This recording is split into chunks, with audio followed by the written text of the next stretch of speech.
আপুনি যদি sports person আৰু ৰিটাৰ্ণ এক্সাম নিদিয়াকৈ ইউনিফৰ্ম পিন্ধা চাকৰি কৰিব বিচাৰে তেনেহ'লে এইটো ভিডিঅ' আপোনাৰ বাবে।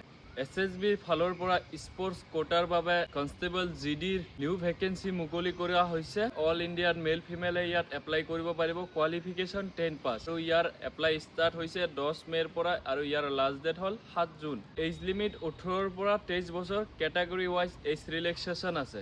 ল'ৰাৰ বাবে হাইট হ'ব 170 চেণ্টিমিটাৰ আৰু ফিমেলৰ বাবে 157 চেণ্টিমিটাৰ আৰু ল'ৰাৰ বাবে চেষ্ট হ'ল 80 to 85। আপুনি নেশ্যনেল, ইণ্টাৰনেশ্যনেল, ষ্টেট নাইবা ইণ্টাৰ ইউনিভাৰ্চিটিৰ চেম্পিয়নশ্বিপ আৰু আপোনাৰ ওচৰত চাৰ্টিফিকেট আছে তেনেহ'লে ইয়াত এপ্লাই কৰিব পাৰিব। আৰু ইয়াৰ চিলেকশ্যন প্ৰচেছ হ'ব প্ৰথমত ডকুমেণ্ট ভেৰিফিকেশ্যন, তাৰপিছত ট্ৰায়েল হ'ব, স্পৰ্টছ ট্ৰায়েল আৰু তাৰপিছত হ'ব আপোনাৰ ফিজিকেল টেষ্ট আৰু তাৰপিছত হ'ব মেডিকেল।